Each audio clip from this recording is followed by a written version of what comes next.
it's my understanding that we have an agreement based on the offer sheet that was submitted by the Speaker and the Majority Leader on June 30th, and with the additional conditions that I set forth in my letter today. Both of those are agreeable to each other, and we are committed to working together over the next few hours, a couple of days, to get this nailed down so we have it ready to go to a special session as soon as possible, which would be very soon.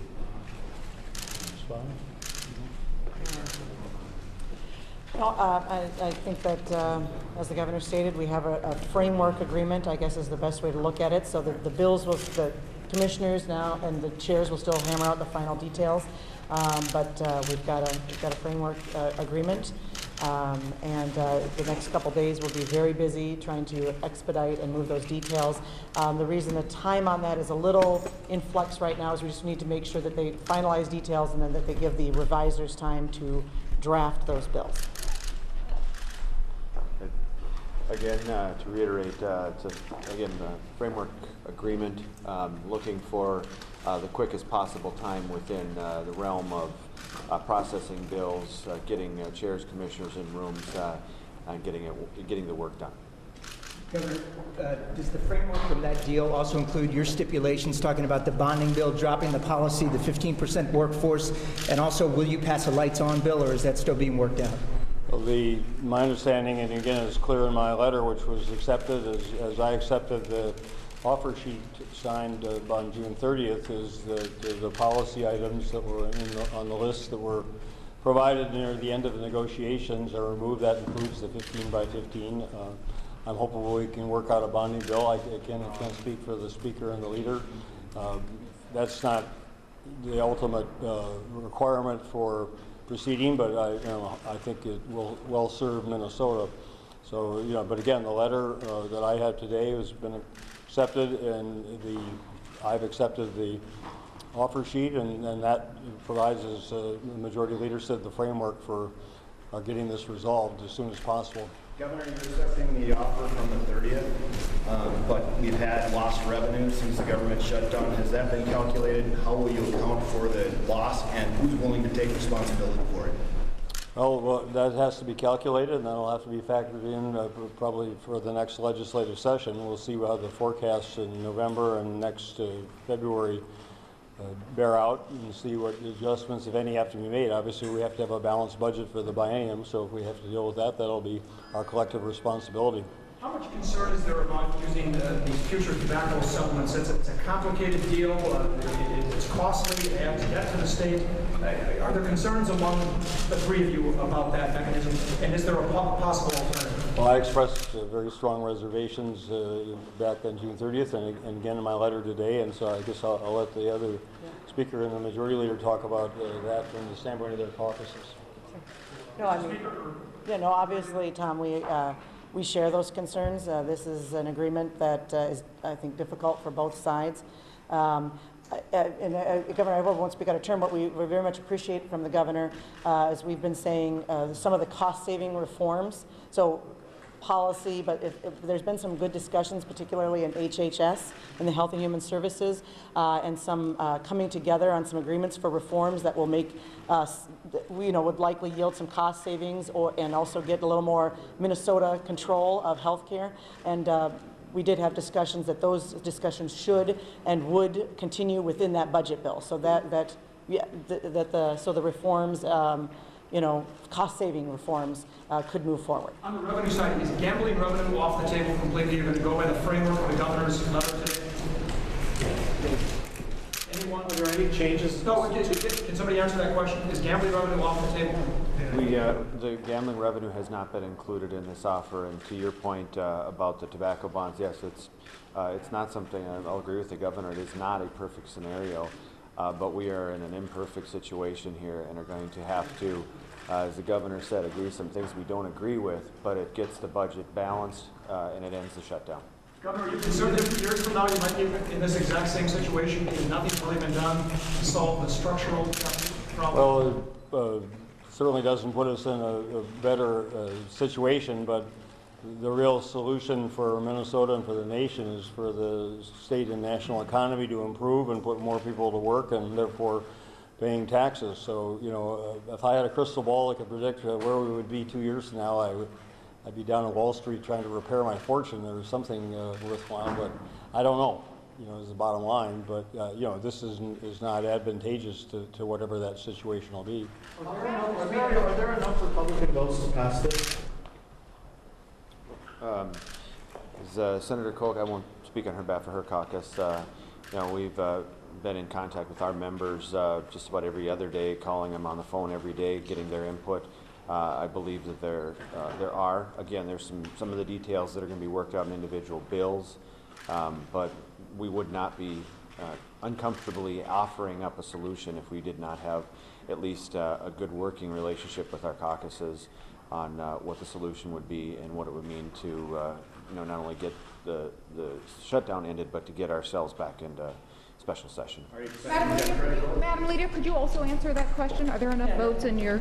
Yeah, we're working with our caucus as well, and I think that, as always, they've got to hammer out the final details in these bills, but we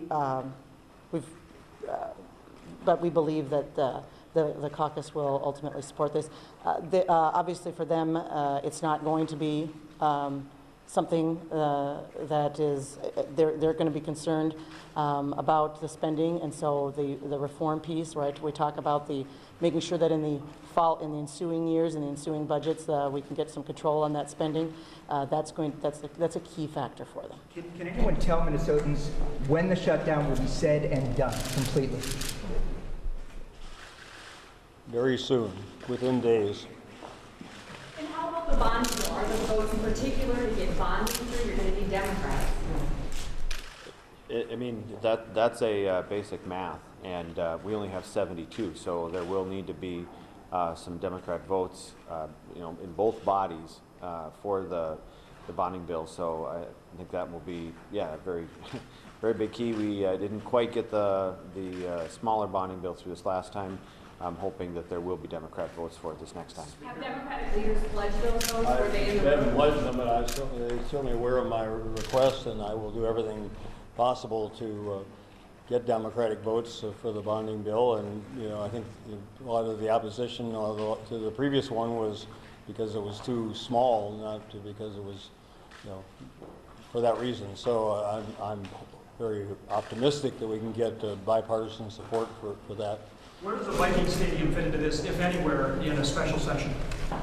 We haven't talked about the Viking Stadium in about 2 months, at least. I haven't talked to Ted Mondale in about 14 days, not coincidentally since the shutdown. So, you know, I'd have to get caught up on it and see what the situation is. There were still some significant details to be worked out before I could support it, and so we'll have to see what the status is. That's something I'll look into tomorrow, but I can't give you an answer. Is there any chance that could happen in time if the special session will be in a matter of days?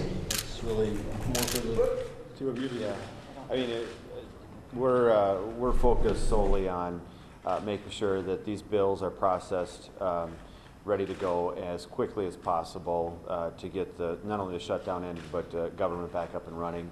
I don't know, as the governor said, we haven't had any discussions about what's in, what's not in that proposal. We haven't looked at it for weeks, you know, I would say even months, at where they are and where they've been. So we're focused on the budget, getting the lights back on and getting government running again. What are the basic framework? Does that mean the 700 million borrowing, 700 million the K-12 delay, is that, or has that changed at all? The numbers are slightly different on that. It's what was it, 1.3 something. It's not exactly that, but the basic framework is what we're looking at, Tom. Are there details that you can give us of? Are there any other details that you can give us of what this budget will look like? It's going to move quickly, and Minnesotans might be curious. Well, if you look at what's important to me, which is expressed in the sheet, we could hand it out again. It shows the difference between us, the 1.34 billion. That's what Minnesotans can look to as the difference that made it, me willing to make this offer and this agreement, because those what I consider critical services will be protected. that and the removal of the policy items that were in the list that was shared during the last days of the negotiations being off the table, as the leaders have said publicly before and agreed to today. Those two are the reasons that I'm willing to go along with this, even though, again, I don't agree with the financing part of it in particular. But my priority is to get Minnesota back to work and do so in a way that protects what I think are critical services, and this accomplishes that. The details? Are you going to have them the weekend? We're going to be around. I'm around all weekend. We start the Health and Human Services people tomorrow morning, and we said we'll think about how we want to proceed, but I expect to be here all weekend, and expect to do everything around the clock because of the urgency of getting the lights back on and Minnesota back to work as soon as possible, and I think that will be very soon. The deal is not enough for lights on. The deal you made just now, the agreement's not enough for lights on. No, we're going to turn all the lights on when we get all these bills passed, and that's going to be in just a very few days, and so that's what our focus will be, and that's a priority. And I've said all along that that's the comprehensive agreement is what I insist upon, and we're going to get that done very, very quickly. You all came into office in January saying you were going to make major changes and make a lot of differences. What have you done that has changed? What changes you made that is significant compared to what has been done over the last several years here in terms of one-time money and accounting shifts? Well, I can say, I can't speak for them, but I would say that the significant reduction from the current law projection of $39 billion to whatever this turns out to be, which will be, well over $4 billion, is certainly significant from their standpoint, and from mine. Given the reality of the circumstances, I said at the outset, there's no good or easy way to resolve a $5 billion deficit, which we all inherited from our predecessors, and so, in the context of that, and I'm disappointed that I wasn't able to persuade a legislative majority of the wisdom of my approach to raising taxes on the wealthiest Minnesotans, but I have 3.5 years left in my term, and I will continue to try to make that case to Minnesota. And in the absence of that, this agreement today, and I said that about 6 weeks ago that I would come to a midpoint in terms of a spending level, and we will be very, very close to that level with this final agreement. So. Again, I believe I've been true to my word as it's evolved by saying that I'm willing to compromise, and I appreciate the willingness of the two leaders to do the same, and no one's going to be happy with this, which is the essence of a real compromise. If they won or they lost, or the other side won or they lost. I think the people of Minnesota won today because we're going to get everybody back. What have you learned? What would you do differently if you had to go back and do it again? I'll put that in my book someday. I'd have to think about it. You will not call a special session until there is as close to an ironclad agreement as there can be. You don't want to just have a lights-on bill to keep things going temporarily. You want a final deal. We're on a fast track to getting this resolved permanently, and that's by far the preferable outcome. That's the outcome I've insisted on all along, and we're going to have that almost as rapidly as we could have a session for lights on and then come back again at additional taxpayers' expense to have another special session to get this concluded. We can telescope all that into one. We're talking about a very short period of time here to get this done, and the pressure of getting it done so that we have the resolution that can turn all the lights back on all over Minnesota is a good part of the incentive we all have to get this done.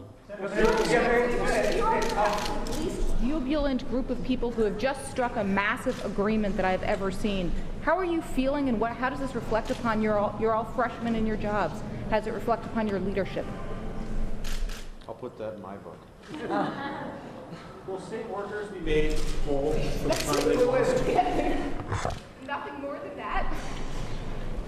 I mean, I'll offer what we've offered all along. I'll offer what the governor offered. I mean, we didn't believe we should spend this amount of money, and the governor did. We're spending more than we wanted to, which is, again, not something we wanted to do. But at the end of the day, yes, we had to compromise. we had to come together not on behalf of the three of us and what it looks like in our books or biographies. That's not what this was about. It was about making sure that we get a deal that we all can be disappointed in, but it's a deal that is done, a budget that will be balanced, a state that will be back to work. So, yeah, I don't know that we're all happy at all. I mean, none of us got exactly all of what we wanted, but we will have a deal that will be done and a budget that will be balanced, and a state that will be back to work. Thank you very much. Will state workers get paid more, you know? Which piece is larger now? Which piece is larger now? The line